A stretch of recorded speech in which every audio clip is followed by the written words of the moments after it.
All right, thank you, Greg. Appreciate it. Like always, I want to thank everybody for coming out and covering Penn State football, whether in person or on Zoom. Obviously excited about the opportunity. Kind of strange, obviously opening on a Thursday, so we kind of catch ourselves kind of talking on different days of the week. But it's been our normal routine, which has been nice. It also allowed us to come into camp a little bit earlier. So I like opening on a Thursday. It also gives you some advantages going into week 2 as well. So should be a great environment. Really looking forward to this opportunity for our players. One of the interesting things that's been talked about a lot, but I thought I would hit it one more time, is Penn State will open Big Ten action on the road, not only for the 7th straight season, but the 12th time in 13 years. So I wanted to kind of reinforce that again. Talking specifically about Purdue, got a ton of respect for Coach Brom and what he's done in his 6 years at Purdue, and really what he's done overall in his career. Obviously, got a ton of respect for what he's done on offense, his offensive mind, what he's been able to do really kind of throughout his entire career. On offense specifically, Brian Brom has the title as offensive coordinator. Obviously, those two work closely. Guys that jump out to us, obviously, is Aiden O'Connell, 6-year quarterback there. Broke the Purdue completion percentage record at 72%. And I don't care if you're throwing on air, that's impressive. Tight end Payne Durham, I think led him in receptions. And then obviously Brock Thompson had a huge bowl game for them, and obviously coming into the season is going to be somebody that we're going to have to be aware of. On defense, Ron English, I've known Ron for a long time. Like Ron a lot, got a ton of respect for him. He's got a long career as a defensive coordinator, now at Purdue, San Jose State, Louisville, and at Michigan as a defensive coordinator. Something that we've seen on tape from them, as well as things that we've seen last year that we've spent a ton of time working on and going to need to be prepared for that, is cover zero. Spent a ton of time on that this training camp, really in the spring as well. And we're expecting and ready to attack cover zero. I think that'd be a big part of what they do. When you talk about personnel, Jalen Graham, their linebacker number 6, is the guy that really jumps off the tape for us, a young man out of Detroit, Michigan, a senior. Cam Allen, the safety, and then defensive tackle Branson Dean as well. So those are the 3 guys that jump out to us. Obviously, there's other guys as well. And then on special teams, Coach Maslowski comes in as a special teams coordinator his first year, but he does have history with Coach from Western Kentucky. They got all 4 starters back. Obviously, the one that really jumps out at you, in terms of his resume, is Charlie Jones, the transfer from Iowa, who was the Big Ten returner of the year in 21. So, tremendous opportunity, also tremendous challenge, being on the road to open the season. Big Ten, Thursday night, blackout, all those types of things. But I've been pleased with our preparation so far. Obviously, today's practice will be really important. And then do a great job on what we consider Thursday and Friday, and then get on the road to travel. So appreciate you guys being here, and open up to questions. We will start with Rich Scarcella from the Reading Eagle, and then Mark Wogenrich from SI.com. Rich? Good morning, James. How are you? Good, Rich. How are you, buddy? I'm good. James, you always talk about positivity. So why do you think your team will be better this season than they were the last 2 years? I think the biggest thing that it's been pretty consistent message, I think all preseason, is I just think we're back in more of a similar role than we've been in terms of depth. We got much more depth than we had in the previous 2 years for a number of reasons. Obviously, the COVID year, we lost some players based on some decisions that were made in the conference. And then obviously this past year, You know, you look at our depth at the quarterback position in terms of proven commodities or guys that, you know, we felt were, you know, ready to play in Big Ten games. We just were in a much different position. Defensive tackle depth, which was a problem last year after losing PJ, and then quarterback depth as well. So that's probably the biggest thing that jumps out to me. But again, you know, we got to go out and do it. Mark Wogan, RichSI.com, then Frank Bodani from New York Daily Record. Hi, James. How are you? Good. How are you? Good, thanks. You mentioned a lot about Sean Clifford in his second year with Mike Yursich and their offense together. Where is Sean at this year going into this game physically, in terms of things like physical characteristics, arm strength, accuracy, mobility, that sort of thing? Yeah, he's healthy and 100%. He's had a really good off season. I think him and Mike are really on the same page in terms of first Mike really kind of understanding what Sean's strengths are and being able to play to those strengths, and then also Sean being able to anticipate and got a good understanding of what Mike's going to do and why. He's been really valuable in the quarterback room as well in terms of just their dialogue, questions that are asked, that probably the rest of the quarterbacks in the room have questions about as well, or just things in more depth, So I think that's been really valuable. But I think their relationship as well as their familiarity with each other, I think is going to be valuable, and we're going to need it in game one. Frank Bodani, New York Daily Record, then we'll go to Mike Gross. Hey, good morning, James. Hey, Frank. Hi. Can you explain a little bit now where the season's ready to start, exactly how the two freshmen have changed, not just the running back group, but maybe your running game possibilities, your look, what you have to work with compared to last year? Yeah, I think a couple things. Obviously, again, I don't want to keep saying this to you guys, but it's one thing to do it in practice. It's another thing to do it in Big Ten games under the lights and things like that. Although I think they're prepared for that. Having them here in the spring, I think, is helpful for that. But I think they both have the ability to make big plays. I mean, it's pretty well documented that Nick is big and strong and fast and has a chance to go 80 yards at any point in the game. And to be honest with you, I think the guy that maybe to everybody probably but him, the surprise of the training camp, was Fat Man. Is what we call him. I don't know if you guys know that's his nickname or not, but Katron, he probably was the surprise in camp in terms of his production and big play ability as well. A little bit of a different style than Nick, but both big, strong, powerful backs that can make you miss and break tackles. And both have seemed to do a really good job with understanding the offense, understanding defenses and pressures and protections and all those types of things.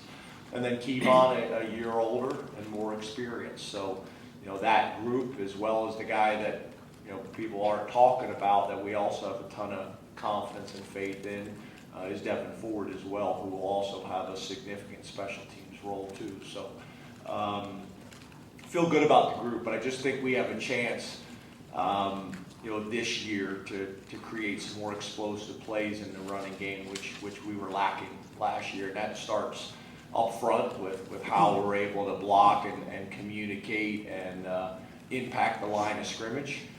But then that's also, having backs prepared and ready to make that defender that is not blocked miss or break tackles and be able to create the big plays, which are obviously needed. Mike Gross, Lancaster Newspapers, then Donnie Collins. Good morning, James. How are you? Good, Mike. How are you? I'm good, thanks. Jeff Brom, I sort of think of him as one of the group of sort of passing game gurus nationally, maybe with Kiffin and whoever else, Sarkisian. What about him, what sets him apart within that group for you? What does he do that's so hard to deal with? He seems to be able to crank it out year after year.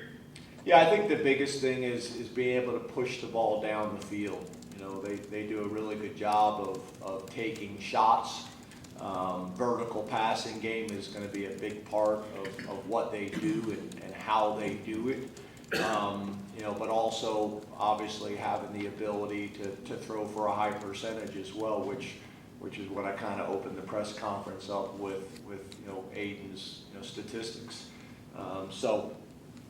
I think that's probably the biggest thing that I think we're going into this game with is, with the mentality and understanding that we are going to have to be able to stop the vertical passing game and the shots down the field. Everybody's trying to find ways to be explosive. We'd like to be able to do it both in the run game and in the pass game.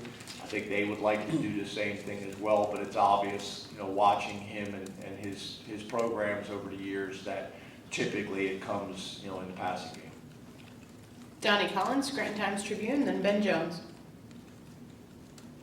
Hey, James. Hey, Donnie.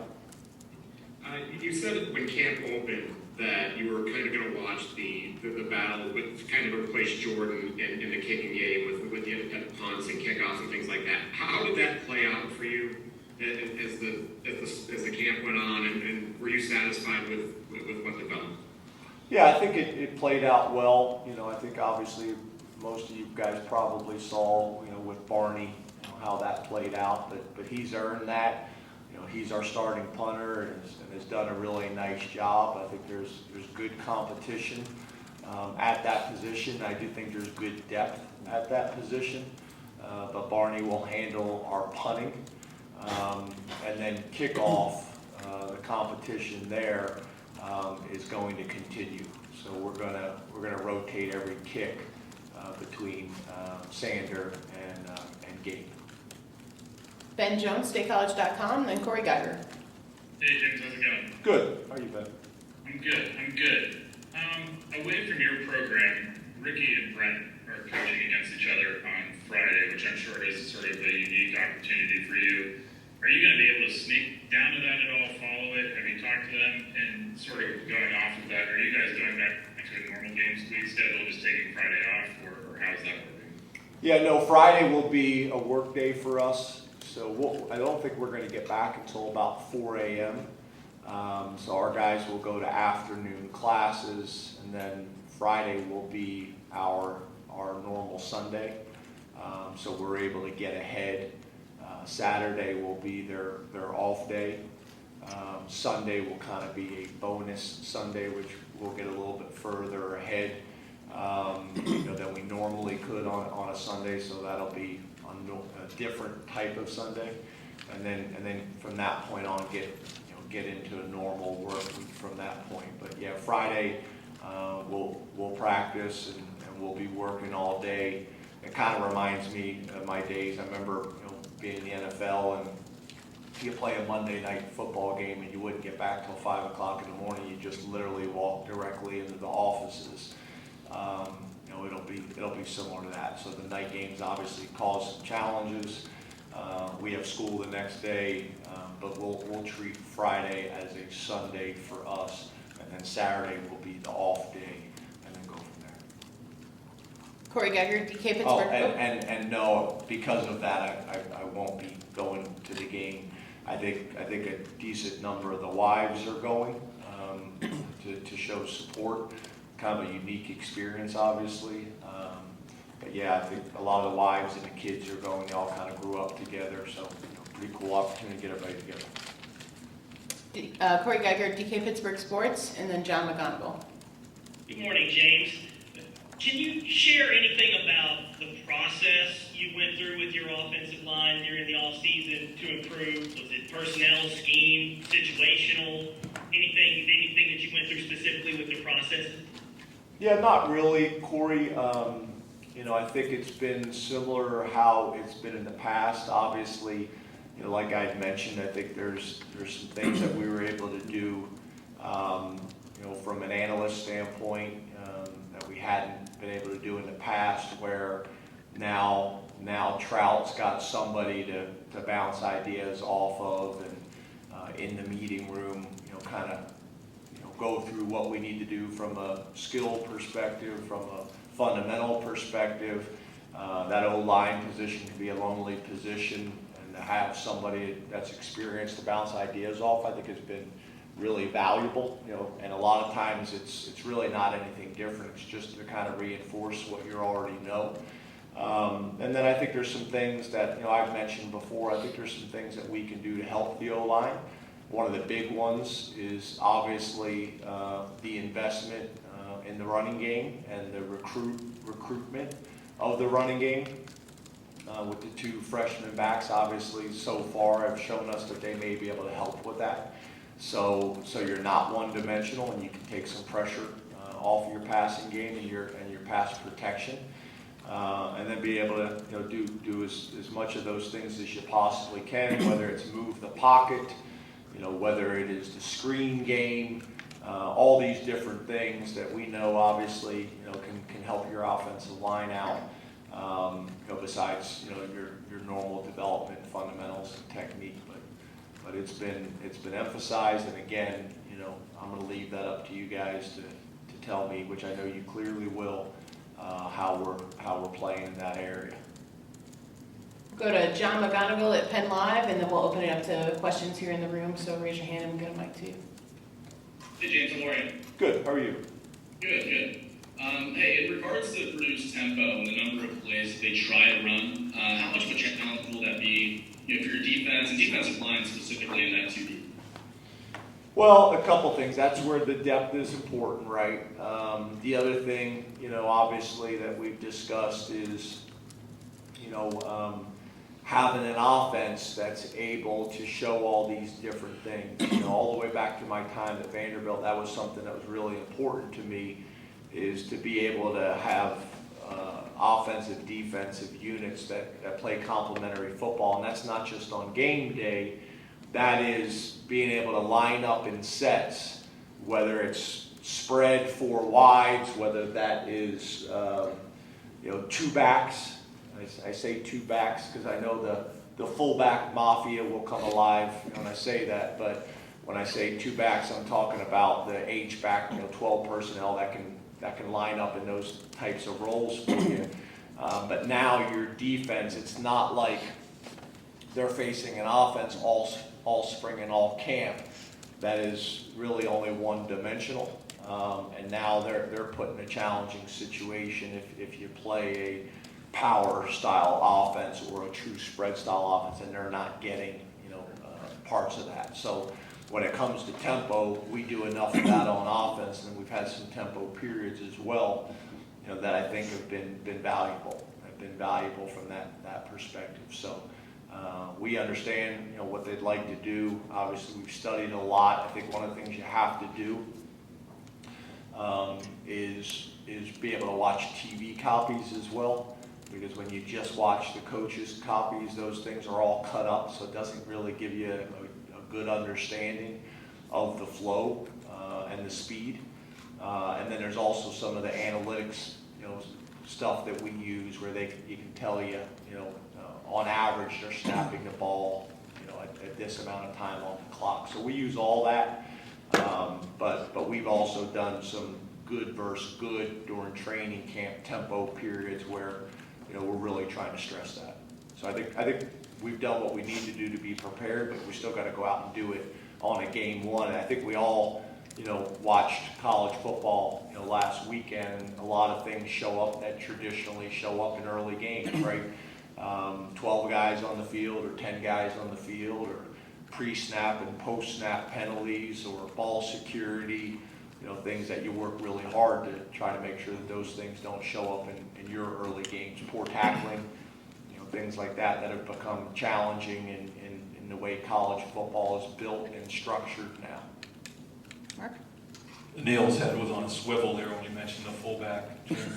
Oh, he's part of that group I mentioned. He's part of that group. James, have you made decisions on which true freshmen are going to green light, I guess is what you call it, and is that info that you're comfortable sharing with us? Yeah, so we are, but I don't know if there's a ton of value. So I met with those guys last week, but I don't know if there's a ton of value in sharing it with you right now. And the reason I said that is because I met with them again yesterday, and I said, let's just be perfectly clear.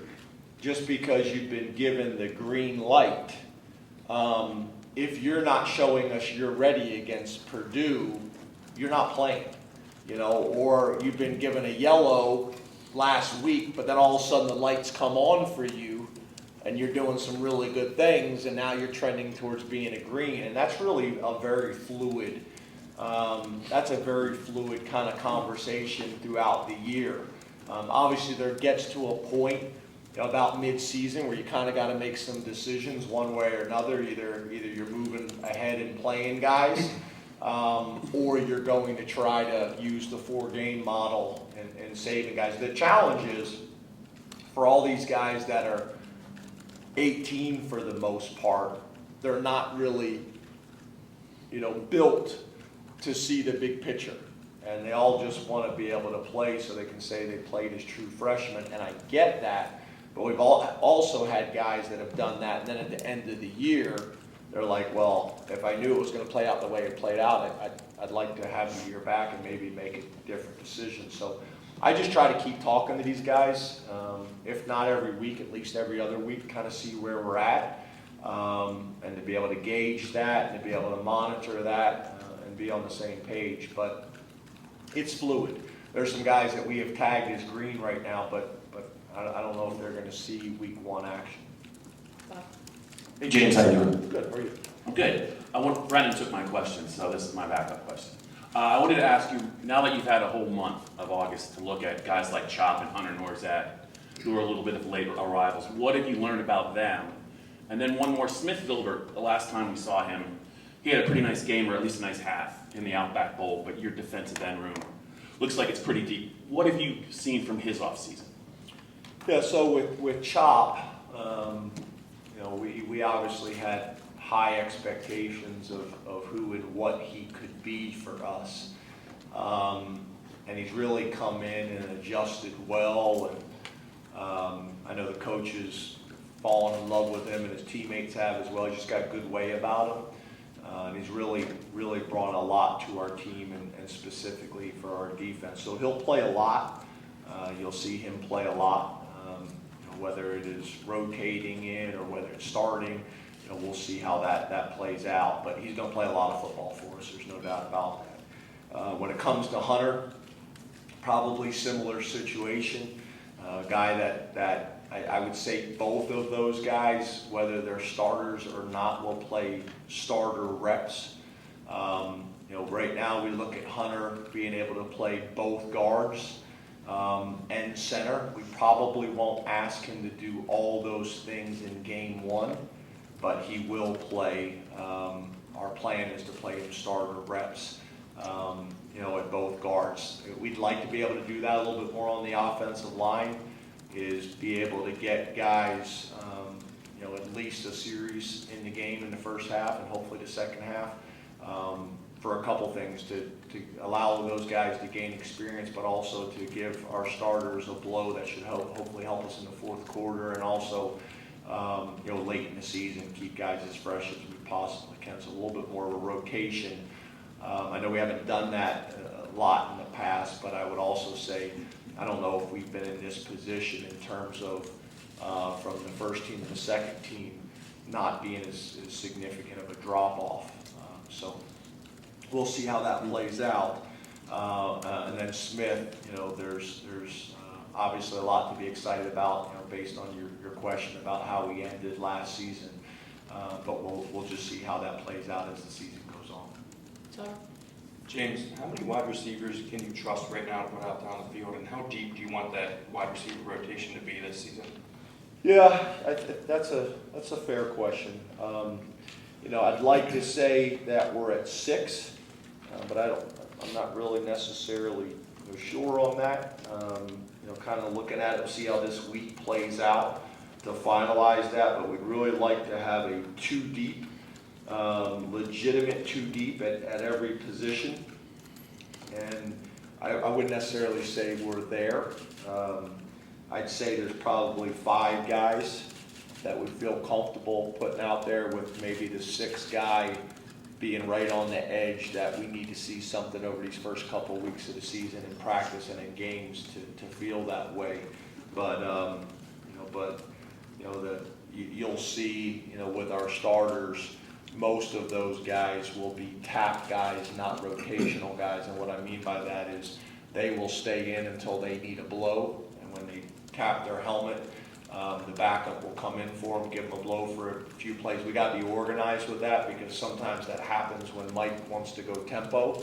So, we just got to make sure we're organized, and that takes some time to kind of get that worked out because you call a tempo play and then you sub and the official holds you up. Obviously not ideal, not what you're looking for. So we'll work through that, but I think we're in a pretty good place there. We need one more of these young guys to really come on for us. T. Frank? Hey James, over here. Over here. How you doing? Good, how are you? Good. Kind of going off the last two questions. You've talked in the past about depth and competition, specifically at the defensive line and the interior positions on offense. Do you feel that the depth you've had has created competition to raise the level of not just the starters but the players beneath them, and finally create that sort of environment you're looking for to raise the overall level of your team? Yeah, and I think that's really what we've had in the past, and I think we're back to that, which is kind of the message that I've been trying to kind of get across. Is I think we're back to that type of depth, which to your point does two things, right? It allows you to have a rotation of getting guys on the field, keeping guys fresh, those types of things. But the other thing it does is it creates some pressure on guys. If you know you got a legitimate guy behind you that is pushing for your job every single day, that brings out the best in you. And for us, what I typically like to do, say we don't have a true too deep. Say you got two spots, say they're defensive ends, say you have them ranked 1, 2, 3, 4. I want the fourth guy behind the first guy and the third guy behind the second guy. Why? Because if the first is who he should be, he shouldn't need a guy behind him pushing him. Obviously, you'd love to have it where you got a legitimate guy pushing everybody at every single position, but if you don't, I want to make sure that two's got the number 3 right behind him, pushing him every single day to be the best and competing for that job, where you hope your one is an established guy and is mature enough to know how to work, whether there's somebody behind him or not. In a perfect world, you basically have 2 starters and 2 backups that you feel like that you can play with and win with, and there's not a drop off to a 4, if that makes sense. I hope I explained that correctly. Neil? Well, thanks for the fullback glove, both of you. You're welcome. Yeah. How much did last year going to Wisconsin help you in a week like this, where you have a tough Big Ten road opener, and also is Vegas solidified as the backup quarterback? So two good questions. Yeah, I think last year going to Wisconsin has put us in position to be prepared with our returners to understand, what we need to do to be successful. Obviously, going on the road at Wisconsin is a big deal. Going on the road at Purdue is a big deal. Going on the road 12 out of the last 13 years also helps with that. So yeah, again, we got to do it this year, but there is experience with our team, going on the road. And then your second question, which I know everybody will start texting right away and stop listening to me. Drew Alar is our backup quarterback for week 1. That's not a set in stone thing for the entire year. That'll continue to be a competition and fluid, but Drew Alar is the backup quarterback. Oh. No other questions matter. Everybody's heads down. Texting. Hey James, how are you? Good, how are you? Good. Oh, is this thing on? Yep, it is. We had Sean this morning, and he was really complimentary of Harrison Wallace and the strides that he's made in camp. Speaking of that wide receiver rotation, where does Harrison figure into that, and what have you seen from him this preseason camp? Yeah, he's one of those guys that I think has earned the coaches as well as his teammates' trust. A guy that we expect to play and play a lot, and he's right on that fringe in terms of viewing him, as a starter. In terms of reps and in terms of rotation, very similar to maybe how we talked about Hunter and Chop. So he's done a nice job. He's got a lot of ability. He's a really good kid, and I think he's got a chance to be one of those guys where maybe not a whole lot of people are talking about him right now, but I think he's got a chance to be one of those guys that by the middle of the season or end of the season, not only the fans and the media are talking about him, but our opponents are saying, hey, this is the guy we better be aware of. Mike? I'll bite. Why is Drew the backup this week? Because when we take all of the information, coach's opinion, based on their gut and experience, data from everything that we keep track of, that we feel like Drew has earned that opportunity in week 1. But again, I think we all remember last year as well, and Bayeux. And just so you guys all know, because I messed this up for a while, it's Bayeux, not Bayou. Yeah, I saw your eyebrows go up. Yeah, Like an R at the end.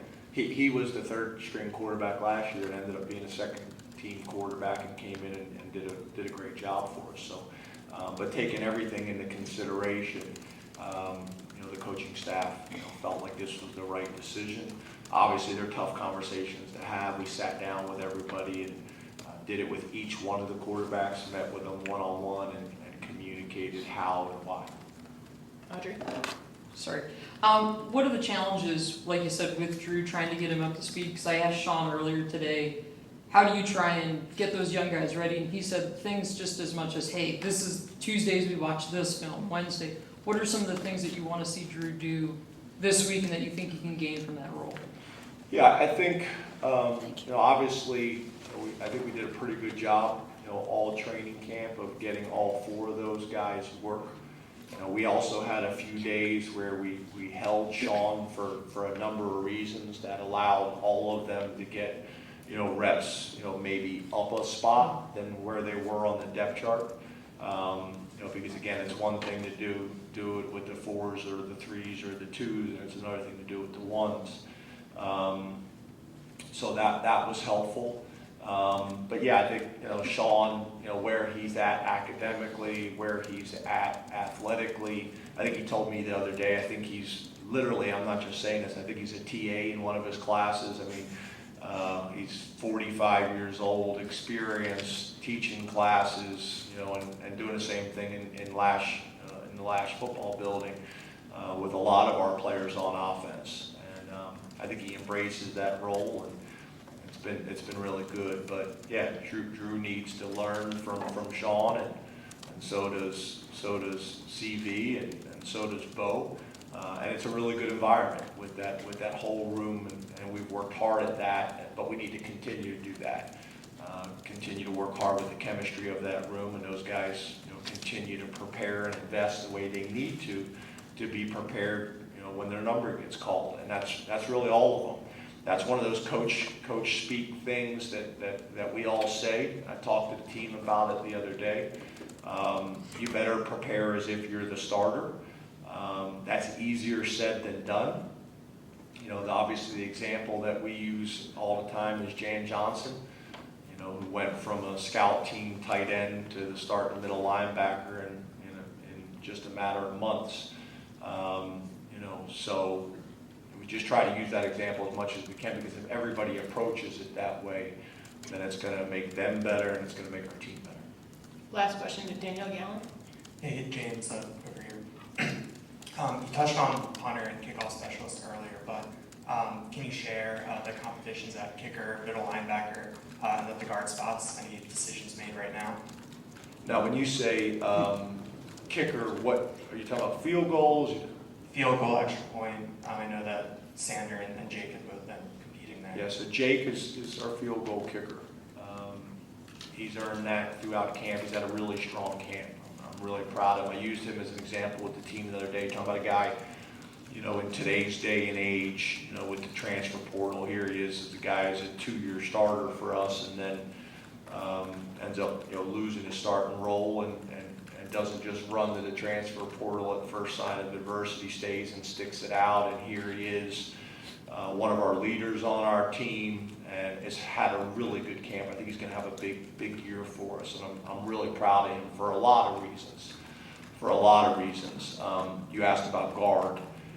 We really see all three of those guys as starters in Landon, in Sal, and in Hunter, and try to play all three of those guys with starter reps. And JB was really trending, and we had a lot of confidence with JB. He had an injury that kept him out for some time, which has kind of set him back, but we need to get him going again because we're going to need him at some point this year. And then what was the other position? Middle linebacker. Yeah, so nothing's really changed from the last time we talked. Both of those guys will play, but Elsden will be the starter. But both of those guys will play significant reps in the game, him and Kobe.